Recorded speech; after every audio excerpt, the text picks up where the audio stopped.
podcast show for business owners and managers who are passionate about developing people and growing a successful business. And now here's your host, Alistair Booth from the HR Booth.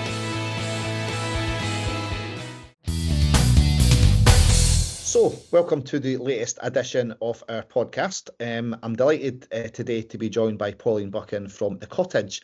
The Cottage is a charity based in Kirkcaldy and Fife, and what we're going to do today is really hear from Pauline, hear a little bit more about what the organisation does, and just try to kind of raise awareness. So I'll let you do an introduction, Pauline, just in terms of tell us a wee bit about who you are and a little bit about the organisation, if that's okay. Perfect. So I'm Pauline Buchan. I am the Strategic Manager at the Cottage Family Centre in Kirkcaldy. We're a registered charity, and we've been based in the Temple area of Kirkcaldy since 1987. Okay. The reason that we're called the Cottage is because the building before the lovely building that we're in now, it was an old farmhouse cottage. It was over 100 years old, and we took it over with one kitchen, one toilet, and a lot of wood chip wallpaper. And so in 2005, when we outgrew that building, or it outgrew us, we applied to 10 funders who helped us to provide the funds to build a brand new family centre here in Temple Hall. And then in 2022, we outgrew this centre and we opened a second centre in the Galton area of Kirkcaldy at the bottom of St Clair Street. Wow. So the services that the cottage provide are for children and families, children up to the age of 16. But predominantly we are an early years service, but we have other services that obviously support older children as well. The main three services that we have at the cottage at both centres are children's support services, family support services, and children's therapeutic services. And then we do all the other stuff that we do on top of that. Yeah, fantastic. So we'll talk a wee bit about that today as well, Pauline. So thanks for the introduction there. That's really helpful. I didn't know the actual where the name had come from actually. So I've known about the cottage actually. I think it was the first time I've become aware of you guys was probably 2005, 2006 when I used to work at MGT in Kirkcaldy, and we used to donate Christmas presents obviously at that time of year. So that was when I first became aware of you. And then we've been involved actually last year as a team. We got involved in a little bit of volunteering, helping out on the day, kind of gift wrapping the Christmas presents, and we're doing the same again this year actually. So good for us to be involved with that. So good. So a wee bit about yourself then. What led you to become involved with the Cottage Family Centre, and how long have you been in the role, Pauline? So I've been working at the cottage for 15 years. But actually my journey started with the cottage probably around 30 years ago. As a parent who used the services. Okay. So I was a vulnerable young mum, and I was referred to the service by my health visitor because I had postnatal depression. So I was absolutely terrified. I was thinking, what is this that I've been referred to? I actually left and came back to the service 7 or 8 times before I even decided to give it a go. If it wasn't for the family worker who I got to know really well, I probably would never have stayed because I was a vulnerable young person, and I didn't trust anybody.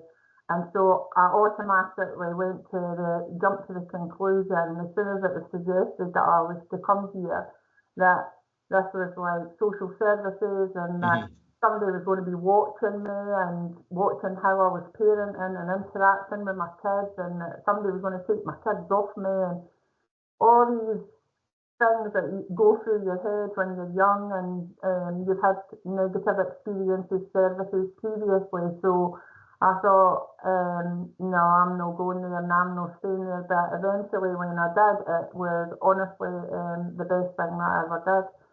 because I'd left school, I had also left school with no qualifications, and so that was the other reason I think that I didn't want to come here, because I was thinking, oh no, that's embarrassing. People are going to find out that I didn't know anything, that I'm no good at anything as well. So yeah, they had their work cut out, we'll say that.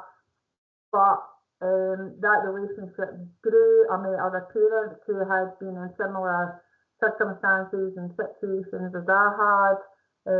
I made lots of friends, and then started doing lots of different groups, as well as having a family worker who home visited me. And eventually I signed up to do adult basic education, and I completed units in English and Maths, and then IT for the terrified, I think it was called, Computers for the Terrified or something, which then showed me a totally different side to education that I'd never experienced through my school life, which then spurred me on to eventually leave the cottage and go on and do more education and more education and more education and work, and then 15 years later came back as a coordinator. Brilliant. And then have just moved myself from coordinator to service manager. Yeah. The position that I'm in today. Fantastic, brilliant story. I didn't realise, obviously, that you were referred initially through your health visitor. So what a brilliant story. Yeah. And is that still the same at the minute then, Pauline, for a lot of the families that you support? Does it tend to be referrals? Yeah. The majority of families are referred through an agency, or just education, or through social work, or a health visitor, or a family nurse, or because most of the families that we work with nowadays have got multiple challenges. Yeah. It could be anything from poor mental health, poor housing. A lot of it is a lot of families are referred because they're living in significant hardship. Yeah.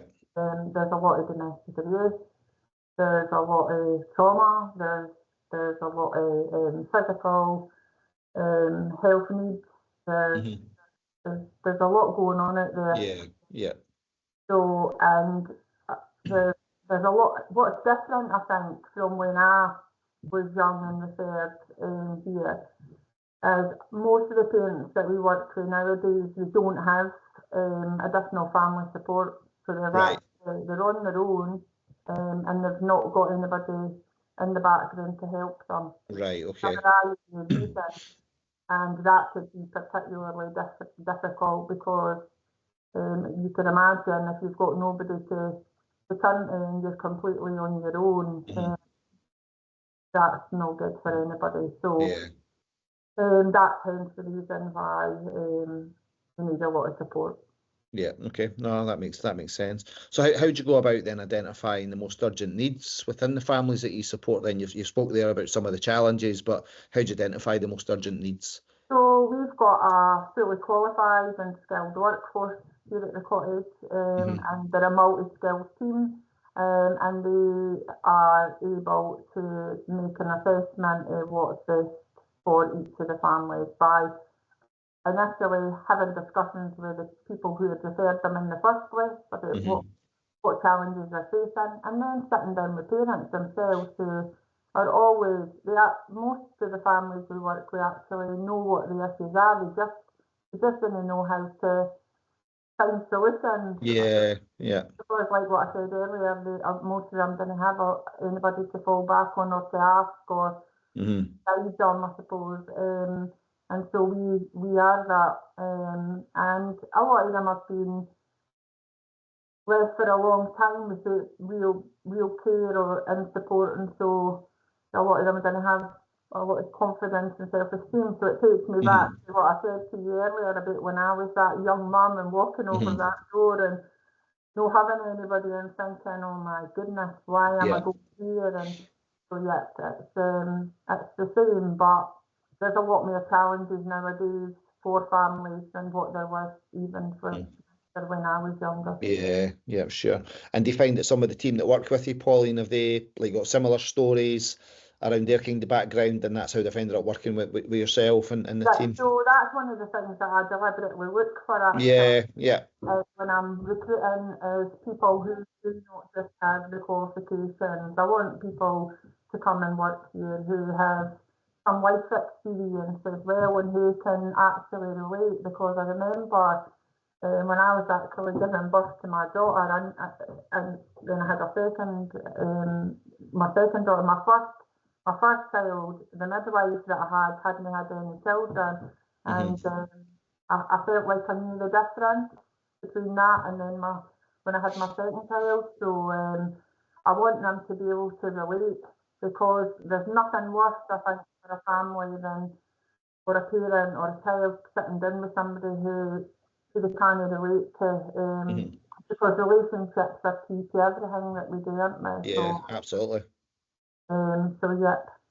Good stuff. And what would you say is the most rewarding part of your job then, Pauline? So I suppose for me it's when you see hope and aspiration where there's been none, where you see confidence and self-esteem start to build, and that light bulb moment, I've got worth, I can do this. That's the most rewarding part of my job. And then years later, bumping into somebody in Asda's and hearing how different their life is, and makes it worthwhile. totally. Yeah. Good. And without like breaking any kind of confidentiality, is there any like particular success story that kind of highlights the positive impact that you have on the community? I suppose we always get asked this. I always get asked that question, and yet it's difficult. So I always say that although there's success in every single family or person that we support, because sometimes it's not just about the end goal being achieved. It's actually as important. The journey travelled is as important. And so the small things are the biggest things a lot of the time. Like, for example, I suppose like I could give hundreds of examples, but even somebody who's never been able to come out the door because they're agoraphobic and their anxiety's got the better of them, and then they're finally able to walk to the end of the path. You know what I mean? They're actually able to open that front door and walk through, or like what I did, walk across that front door in a Cottage Family Centre and stay. These are massive achievements. Going to the dentist, seeing the doctor, speaking about your mental health, leaving a violent partner, going and having counselling. I could name thousands. Yeah. And it might not be a lot to some people, but they're a lot to the people experiencing them, and it's definitely a lot to us. Yeah, brilliant. And in terms of the role that the team play in your work, you want to talk through some of the stuff they do to contribute to the success?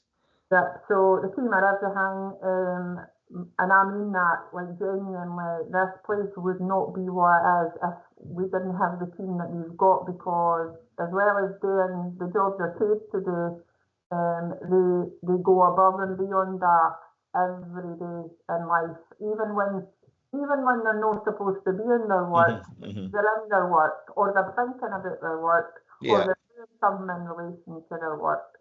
I think we're really lucky, because we've got a team who they don't just care about the families, but they actually care about each other. This job can be extremely challenging, and we're all just people, and we have our own challenges in life as well. So, and we spend probably half our life together. And so we, like every family, I suppose, we don't always see eye to eye, but we are there for each other, we care about each other, and we want the best for each other, and we all have the same goal in mind. So yeah, I've got the best team. I've also got an amazing board, charity board of directors.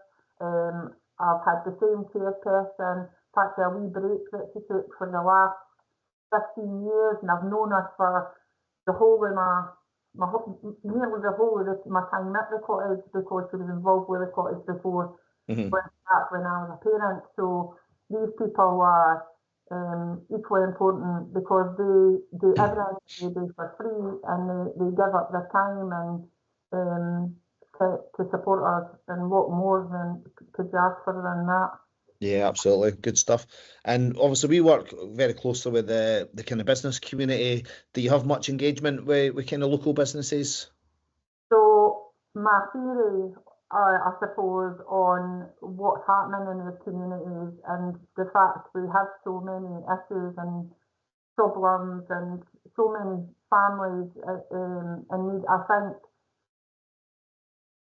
my idea here is we keep, and I thought this years ago, and hence probably why I started this, that I always used to think government's no coming, they're not going to come and solve these problems, and actually we need to do this ourselves. So business plays an absolutely massive part in that, because the funding that we get, that I have to apply for, to trusts and other charities and things, most of the time that only pays for staff wages and for some of the costs to our centres. But all the other stuff that equally is important, we have to fundraise for. Or I have to ask for support for businesses in kind, I suppose. So for example, when we got the other centre in the Galton area, Kirkcaldy, I had a £22,000 budget to refurb a building that had sat empty for years. And when we had done a survey on it, we then quickly found out that we needed a full heating system, rewire, kitchen, and the list it was endless. And we could have ran away at that point, but we didn't. What we did was we reached out to business and different businesses locally, and they came and helped us. And if it wasn't for those businesses, that centre would not have opened.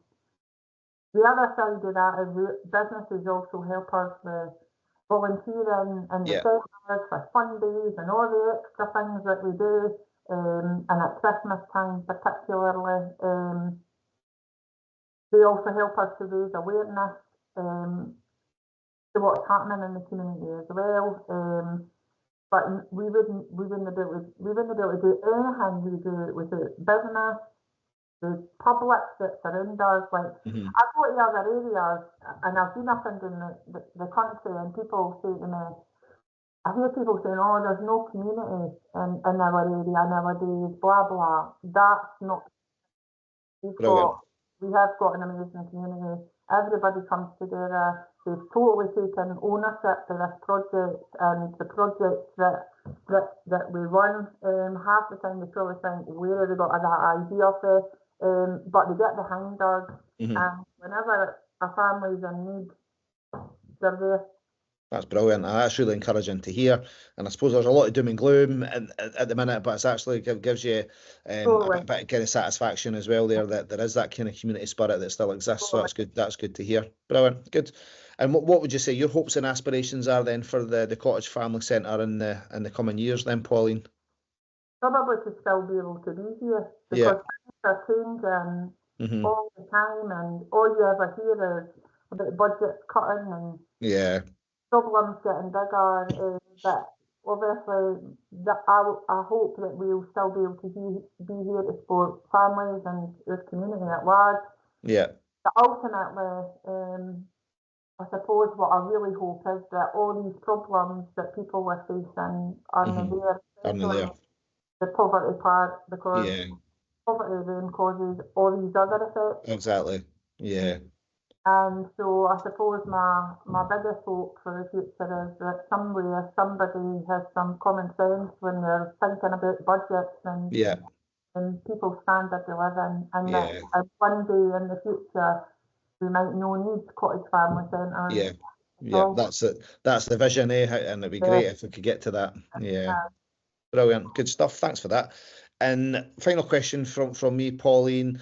Obviously, you've touched on a little bit of volunteering there, and the support you get from the business community. So, how can people directly support you and the team, either through volunteering or through donations? How can we best do that?